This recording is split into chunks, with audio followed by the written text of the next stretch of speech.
Salut et bienvenue sur Runecraft sur la chaîne de 432 Hz qui unit la musique, la méditation, les runes et la spiritualité. Je m'appelle Markus Becker. Aujourd'hui, c'est la troisième partie de l'émission avec les titres Perception et réalité. Dans la première partie, on a voir que les cinq sens sont très limités et qu'ils sont très utiles pour survivre dans la réalité, mais ils ne sont pas suffisants pour percevoir la réalité. Et dans la deuxième partie, on a vu que ces informations fournies par les cinq sens sont traitées par le cerveau. Et comment sont traitées par le cerveau? Et on a vu qu'il y a une sélection par le thalamus et qui est le gardien de la porte de conscience et qu'il y a une autre partie très importante qui est l'amygdala, qui est le bouton d'alarme.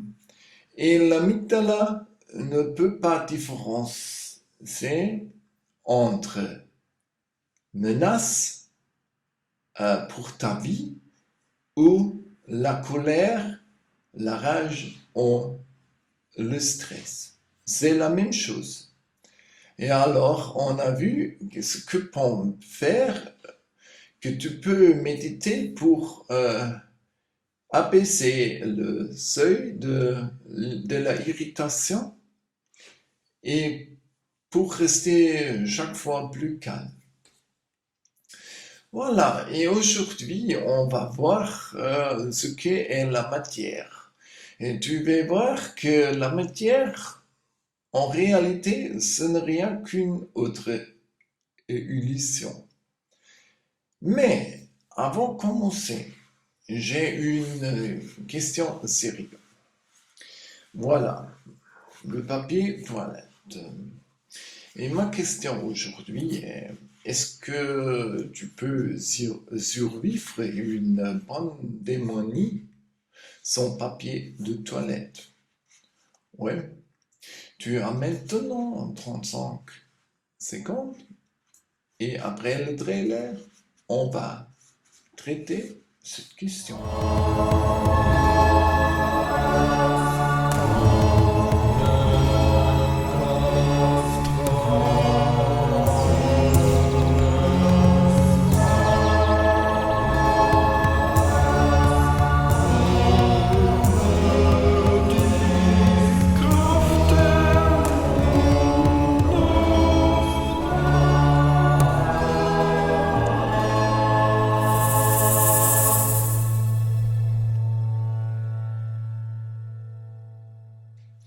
Voilà. Est-ce qu'il est possible de survivre une pandémie sans papier de toilette? Alors, c'est une question très sérieuse. Pourquoi? Au printemps de 2020, en Allemagne, il n'y avait plus de papier toilette. Oui, et ça, c'était la fin pour les Allemands. Et oui, en promenant dans la ville et en voyant quelqu'un qui a quitté un magasin avec du papier toilette, tu as dû entrer dans le magasin et acheter le papier de toilette, sinon tu as passé diverses semaines sans papier de toilette.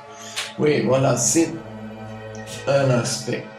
Mais la question est, c'est possible de survivre une pandémie sans papier de toilette? Alors, il me faut dire que le papier de toilette en Allemagne a plusieurs couches, comme tu peux voir. Ce sont 3 ou 4 couches et c'est très confortable, c'est un produit très hygiénique, ouais, et c'est bon, c'est un produit merveilleux et ouais. Et quand je suis allé au Brésil autrefois, je suis né au Brésil, et il n'y avait que de papier toilette avec une couche. Et tu peux imaginer que ça c'était un grand problème pour moi. Mais heureusement, avec la globalisation, maintenant il y a du papier toilette avec 3 ou 4 couches au Brésil. Voilà. Et qu'est-ce qu'il faut dire? Est-ce qu'il est possible de survivre une pandémie sans papier toilette? Il me faut confesser, une vie sans papier toilette est possible mais futile. Et il y a une autre histoire en relation du papier toilette. Il y a beaucoup d'années que ma belle-mère du Brésil est venue pour rendre visite et nous sommes allés à la forêt noire à Triberg. Et là, il y a les cataractes de Triberg. C'est un lieu merveilleux. Si tu voyages en Allemagne, il faut visiter les cataractes de Triberg. Ouais, il faut voir ça. Et nous sommes allés là et j'étais en train de regarder l'eau et tout était parfait. Les roches, l'eau et la nature, c'était merveilleux.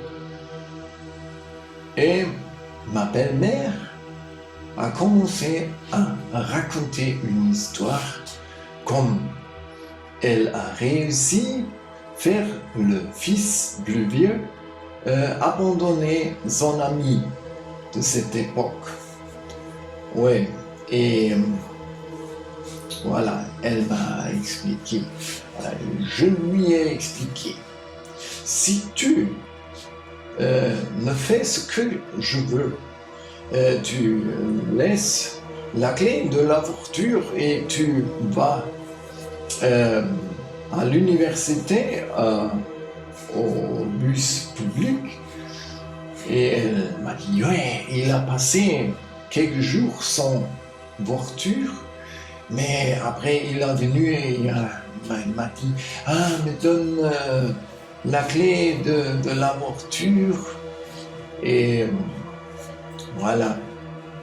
Et elle était très orgueilleuse qu'il a réussi à terminer la relation amoureuse de son fils plus vieux. Et elle m'a expliqué aussi, je lui ai expliqué, quand tu utilises mon papier toilette, tu fais ce que je te dis.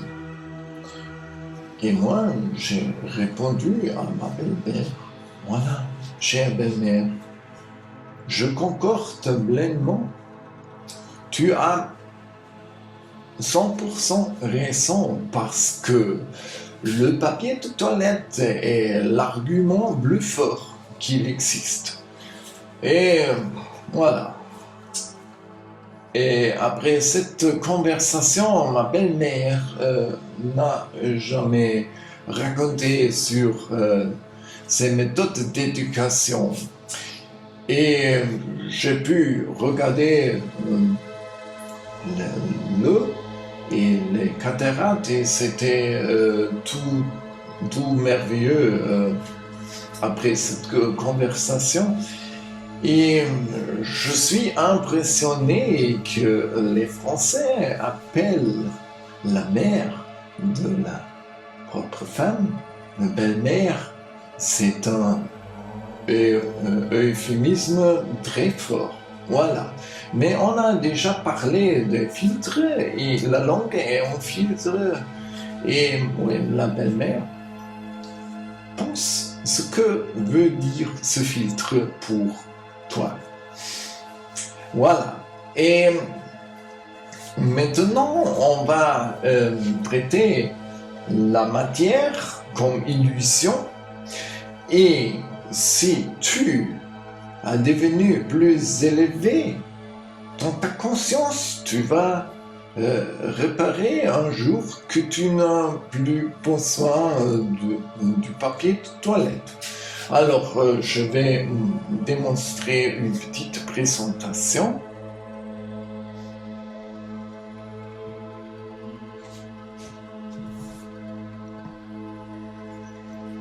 La matière.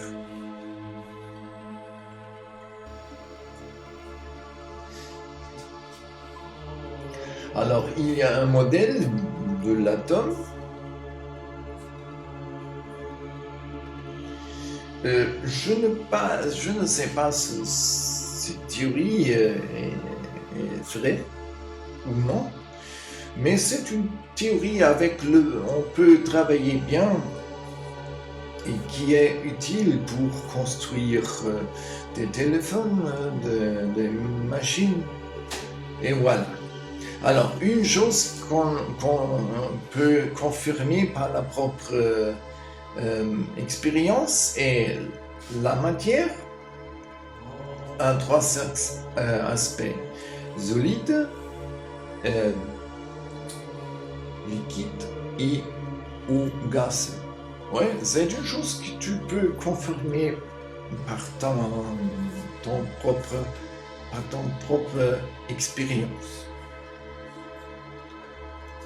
Alors, et l'atome, il a un noyau qui contient les protons et les neutrons. Ouais. Et un enveloppe où il y a des électrons. Et la chose intéressante est qu'il y a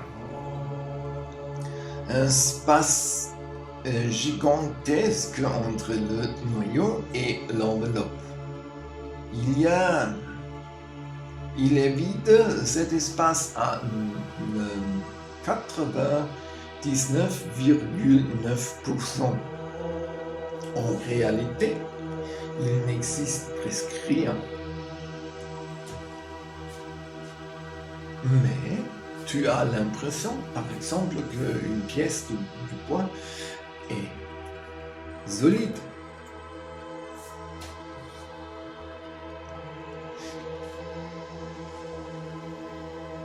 La matière. Quand tu regardes la matière sur les microscopes modernes, tu peux voir que matière n'est rien que l'énergie condensée. Ouais. D'où est vibrant. Et les contacts se comportent de manière illogique. Ouais. Les particules de l'atome atomaire.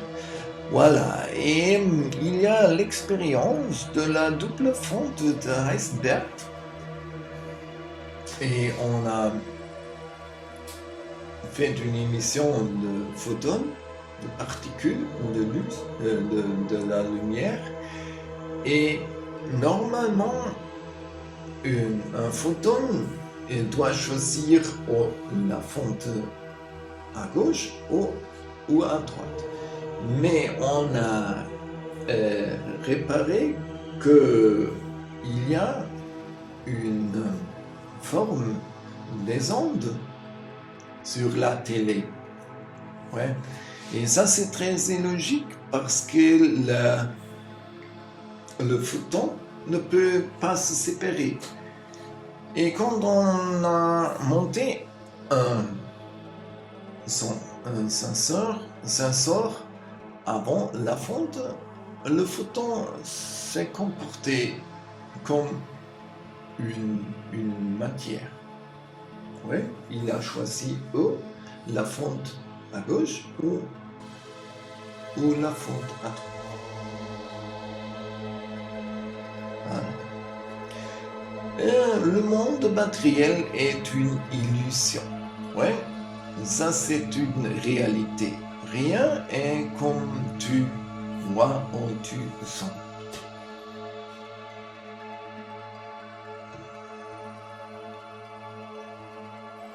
L'esprit. L'esprit est au-dessus de la matière. Et ça, c'est une réalité, ce n'est pas une conversation ésotérique. Maintenant,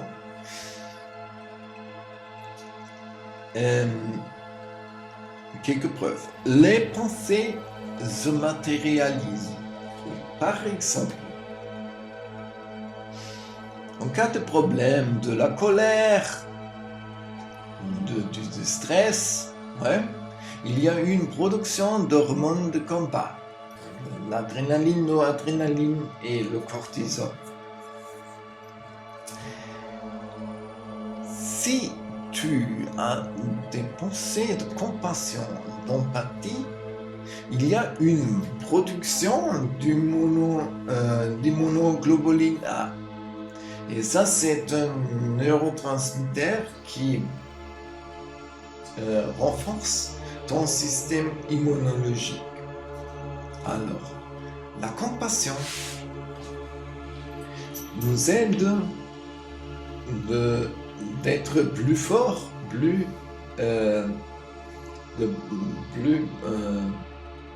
bonne santé. Et c'est une autre preuve que la théorie d'évolution de Charles Darwin n'est pas vraie. Nous, les hommes, Homo sapiens, a survécu à cause de la coopération. Ouais.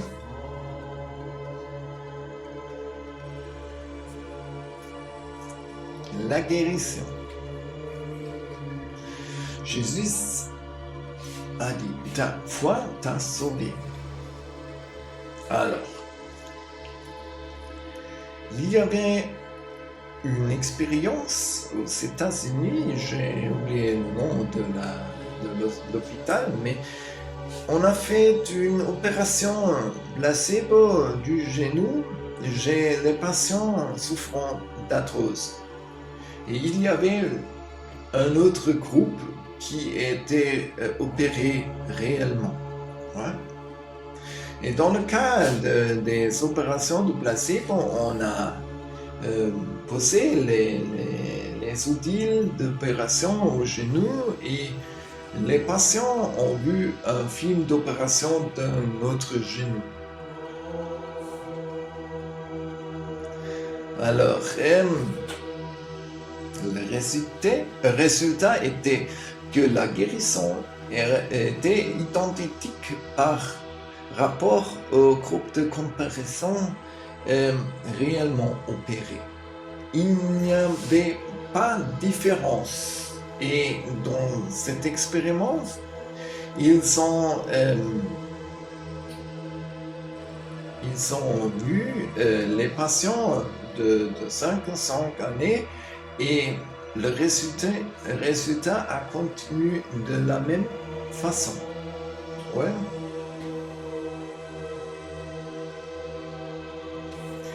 Alors,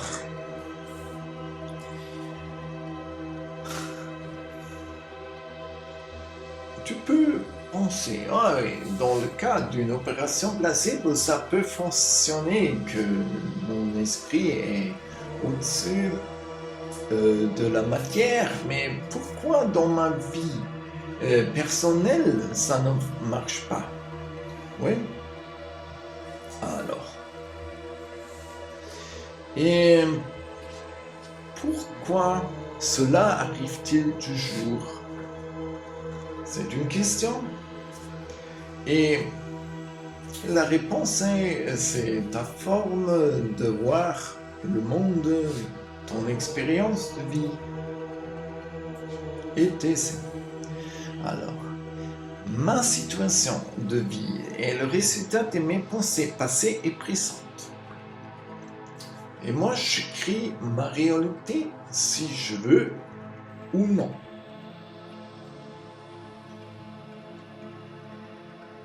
Alors, il y a des problèmes dans la création de sa propre réalité, et ça, c'est l'inconscient. Et si l'inconscient ne coopère pas avec le conscient, il y a des problèmes. Et on va voir comment est-ce qu'on peut traiter ce problème de l'incongruence entre la partie consciente et inconscient de ta perception, et de ta conscience. Alors, on est à la fin de cette présentation. Voilà, on a vu que la matière est rien qu'une illusion. Rien est comme il apparaît pour notre sens. Alors, qu'est-ce qu'on peut faire pour faire des expériences chaque fois plus belles et plus bonnes? Mieux, pardon. Alors, j'ai déjà expliqué, si tu veux créer ta propre réalité, il est nécessaire d'observer, de faire l'auto-observation et d'élever ton niveau de la conscience. Et une manière de réussir ça est la méditation. Et maintenant, je vais démontrer une autre variation de l'exercice de la dernière fois. Alors, tu restes dans une position confortable. Tu peux poser les mains sur tes jambes, les mains ouvertes, ont l'avantage que tu respires plus profondément. Alors, on inspire et expire. Inspirons, on expire. Inspirons, expire. Inspirons, expire. Et maintenant, tu observes ta respiration, s'il te plaît. Inspire,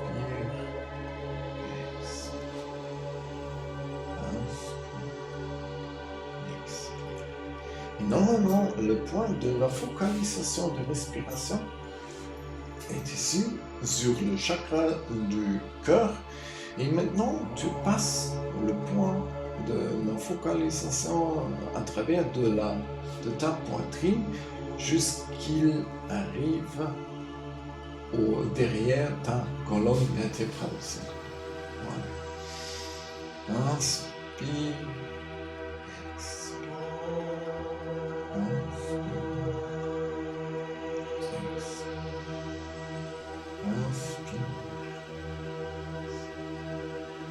Maintenant, tu continues de la même façon, mais tu pousses tes mains sur ton chakra du cœur. Inspirons, expirons. Et maintenant, tu comptes jusqu'à 3. 1, 2, 3, expire. 1, 2, 3, expire. 3. Et le point de la focalisation est derrière, continue derrière ta colonne. 1, 2, 3, expire. 3. 1, 2, 3, expire. Et maintenant, on arrête la respiration pour 3 secondes. Voilà. 1, 2, 3, j'arrête, 2, 3, expire, 3. 1, 2, 3, j'arrête l'expiration, 2, 3, expire, 3. Et le point de observation continue derrière ta colonne vertébrale à la même hauteur que le chakra du cœur. Voilà. 1, 2, 3, j'arrête, 2, 3, expire, 3. 1, 2, 3, j'arrête, 2, 3, expire, 3. Voilà, et tu peux aussi séparer les éléments de cet exercice de méditation et je te propose que tu fais ça tous les jours, 3 fois 3 minutes. Et si tu fais ça tous les jours, ou au moins 21 jours, tu vas voir que ta vie change. Voilà. Maintenant, nous sommes arrivés à la fin de cette émission. Je te remercie beaucoup pour ton attention. Si tu aimes mon vidéo, je t'en prie de donner un like, que tu fais un abonnement, que tu abonnes mon canal si n'a pas abonné encore, et que tu envoies cette vidéo à tes amis. Si tu n'aimes pas cette vidéo, je t'en prie de l'envoyer à tes amis. Voilà. Et si tu veux appuyer ma dédication aux runes, à la méditation, à la production de la musique et des vidéos, alors tu veux les façons à la fin de cette vidéo. Dans ce cas, je remercie beaucoup aussi. Merci beaucoup et au revoir, ciao, ciao, jusqu'à la prochaine fois. Ciao.